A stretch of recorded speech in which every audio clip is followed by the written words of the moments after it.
Um, let's look at some of these prints and talk about color theory. I don't know that I'm going to break out my plate and deal with it today, but I am kind of curious to like make some progress on them. See, this has to dry, and then I'll go back and do some triage and it'll be flat, don't worry. Okay, where are these pieces? Oh, okay. So I did kind of a random Gelli printing the other night, Friday night. So some of them are very random in colors. This one, I feel like I did pink and green, and now the green is covered in orange. And it was too green, and that's why I added the orange. But now in retrospect, I'm not sure how I feel about. I sort of liked it better and it was more green. Or fizzle off. Okay. Pink, green, and orange. I don't think that's any known kind of grouping. The pink would fall under red, of course. So red and green are complementary. It's something everybody knows, right? So, but I've thrown orange into the mix. And it's pretty hard to connect red and orange. They're not really a connectable. However, red, orange, green, and blue would make a tetrad. I mean, I look at this and I think, oh my God, adding light blue to this would be horrific. And I say light blue, right, because I've got the light pink and the kind of a light green. And I'm thinking a dark blue, like this royal blue, really grosses me out. But you know, a lighter tint of that maybe. I'm gonna write that down. Light blue. You try it. And that's the one thing about monoprinting abstract is that if it doesn't work, you can just paint over it later. This one's got a little bit of gold, a little bit of brown, but it's primarily purple and blue, right?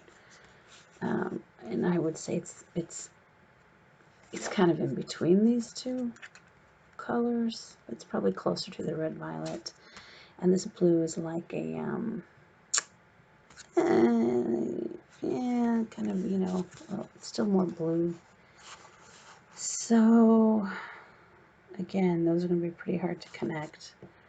But red violet connects with blue, yellow, green, and orange. Oh yeah, that's the one I just did with my seahorse. Yellow, green, and orange. Okay, this is what I'm thinking. This was kind of a cleanup print, but I thought that there might be a way to salvage it. It's primarily this turquoise, right? But there's purple and black already in it. Now black, right, is never, it's never going to be part of any kind of color theory, right? Black is just all the colors mixed together when you're doing with pigment. So I'm gonna, primarily I've got like this turquoise, which would fall into this blue-green kind of world. So when I have something like this where I'm just like, I don't know, it's got too many weird colors, I just sort of think, okay, what if I just focus on like the main color and it's complementary, or the split complementary, right? Which I think what I'm going to do in this case, I'm going to add red and orange. I think I'm going to add a lot of orange and a little bit of red, right? Is kind of what I'm thinking. So these are going to have to be done on my large plate in red. Whereas these little ones, I can break out that little plate if I'm feeling up to it. Now, this was one I was trying to make a blue background, like for my yellow tangs. And it just sort of, it's got purple in it, it's got green in it, it's kind of a gross mess. And this is like the one where I was thinking maybe I'm not going to print on it again. Maybe I will just add some stenciling to. I'm not sure, but it's pretty gross looking. Let me move this out of the way.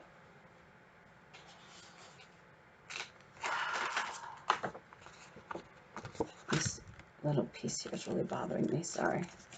I just want to make sure that it's all touching so that it dries. Yeah, it feels good. And then this stupid piece that won't stay up, it really wants to come up. See, for some reason, I just feel like right here, it's not quite touching the, it may be a position where there's no medium, so if I could kind of like squish it into the area.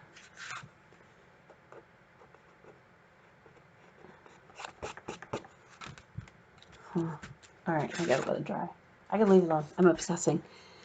But I was thinking I might like do some stenciling. I mean, right away my head goes to orange. And I have a lot of blue pieces right now. And the only reason I have so much blue right now is because I was trying to do backgrounds for that idea I had of the tank full of tangs. So I ended up with a lot of blue pieces.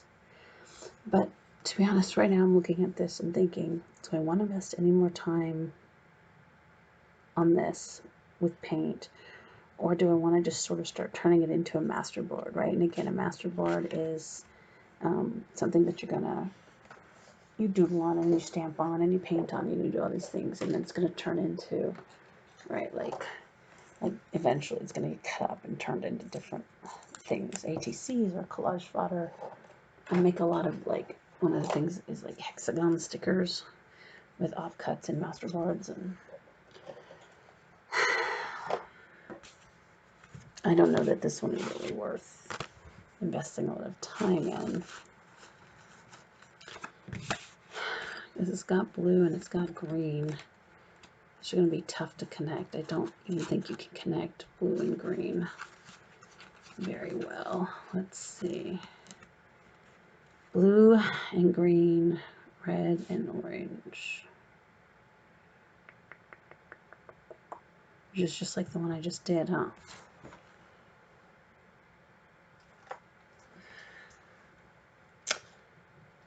Red and orange. That'd be nice. I can't see red in it. I just can't. So I think this one's going to be just doodled on and turned into a masterboard. I just can't. Now, this one's really gross. This was another cleanup print, and then I just sort of started using it to pick up various paints through stencils and things, thinking it would be like a waste paper. But I feel like there's some hope in here. This is also blue and green. What I think I might try with this one, just to be kind of weird, is I might just try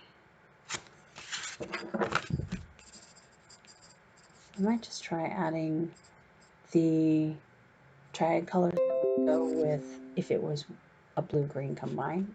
I want to try it and just see. So that's yellow, orange, and what I call purple. The thing calls red violet.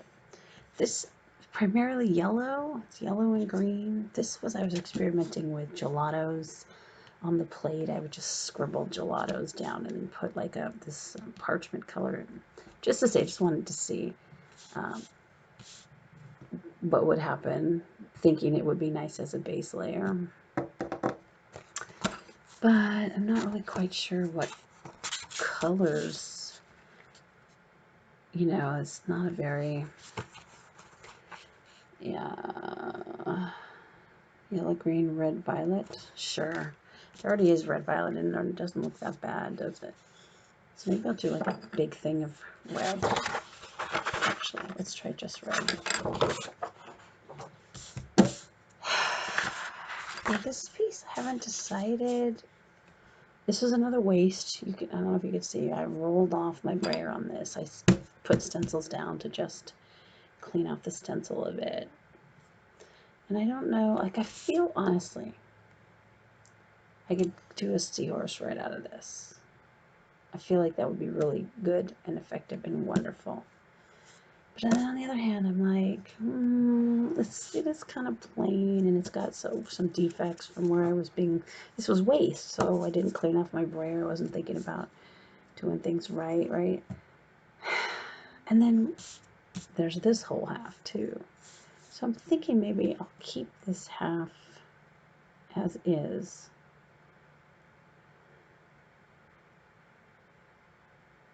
I think a jelly, it might be good for a jelly too, right? Because I could put the bell up here in this purple, kind of purpley area. And this could be the oral arms. But this half I definitely want to do something with. So you know what I'm going to do? There, I made an executive decision. I'm going to put that in the keeper pile and put this in the ugh.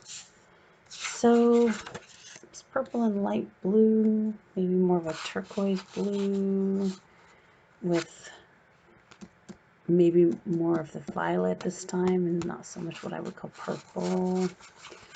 So I feel like we might have a triad. No. Yellow orange. Oh, I'll try it. You only live once, right? Like this color, yellow orange. Yellow orange. We'll try it. Let's see. Okay.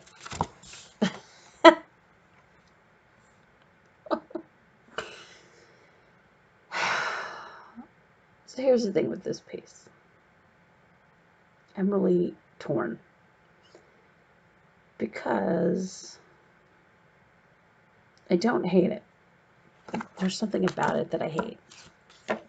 And it's this white spots. I don't like the white, the paper showing through.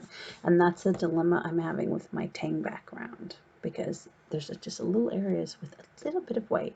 And I did another print where I did some blue on top. And then I was, oh, this is great. And then after it dried and I saw it in natural light, I was like, oh, there's still paper showing. And I just, on the one hand, I'm torn because I don't want the white showing. But on that other hand, it's like, well, you don't want the white showing, but you really want to risk putting another layer of paint. There's already about 8 layers of paint on that paper.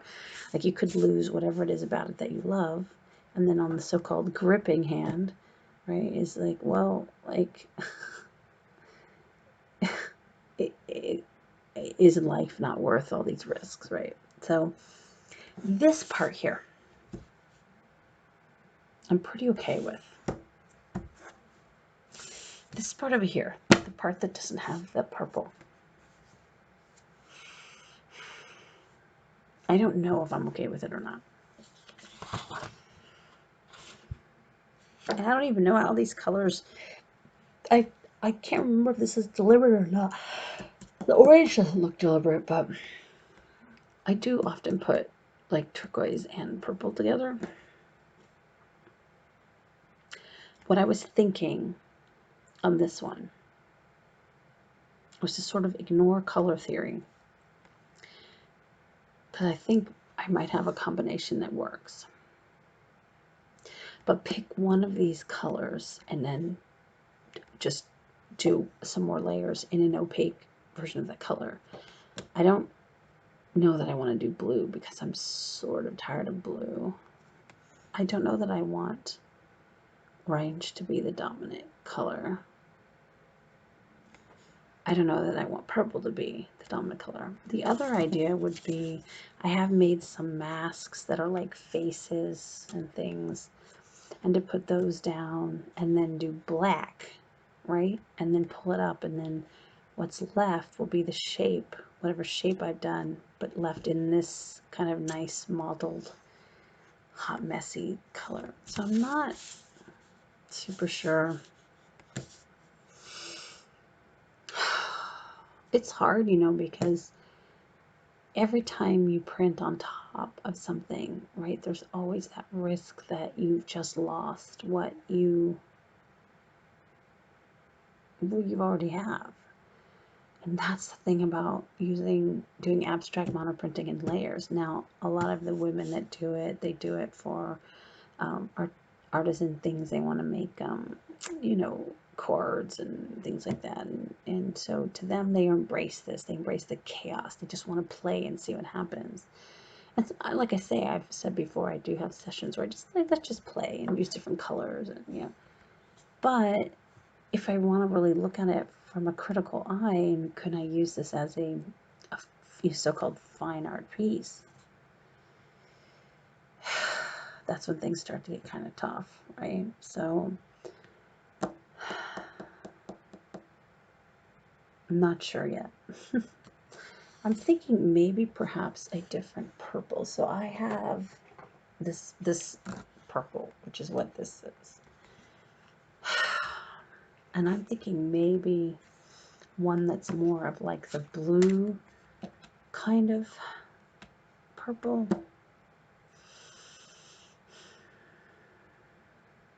But I could use that. See, what this is what I'm sort of thinking. Instead of black, what about the blue violet, which I don't have, I have to make. But put down my mask or whatever. I like this way. Top. And then put, instead of black, do the blue violet. It wouldn't give me the same exact contrast, but it would then maybe harmonize somewhat with the colors that they have. Or just leave it. Embrace the white, which is really hard for me. This has always been really hard for me.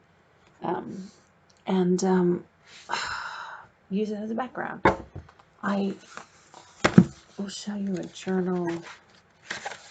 Where's my white? The big, oh.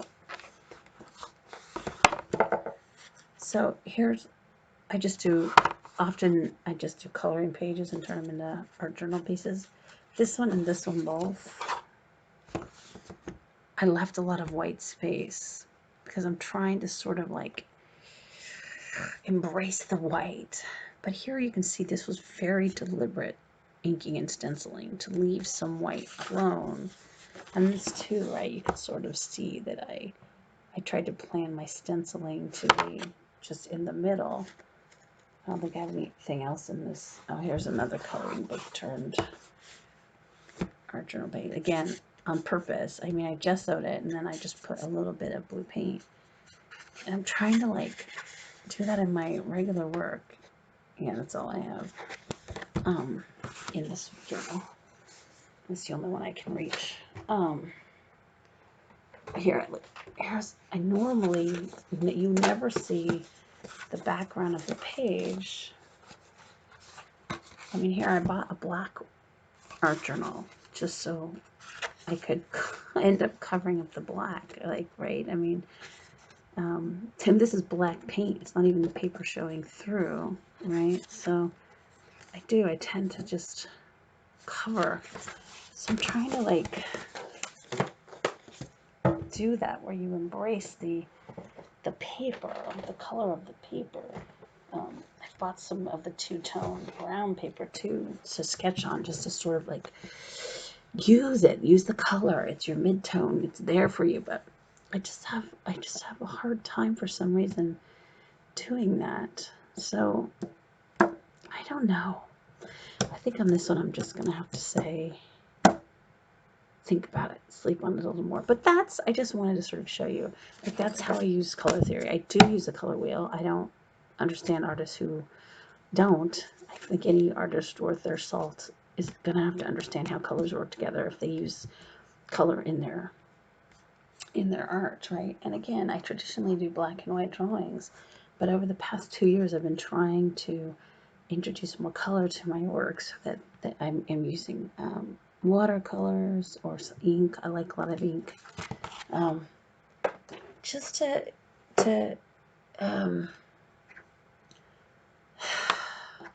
try, just to learn and experiment, and then also kind of embrace color and understanding that the combinations maybe that we think are pleasing aren't necessarily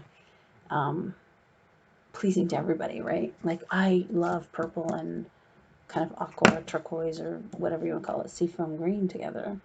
But I was trying to see what this thing is telling me here, but I can't see. But all right. Anyway, I don't think I'm gonna break out the Gelli plate and do that today. I think I'm going to let my other piece dry, put these away, and then maybe I'll break that out. Probably if I do it during the week, I can stream that during the week. I usually don't get up till 10, so it's hard for me to stream at night. But I think I'm gonna call that a day for studio sharing. So I go clean this paintbrush out because it's driving me crazy, get the glue up. And I'm gonna say thank you for watching, and see you next week.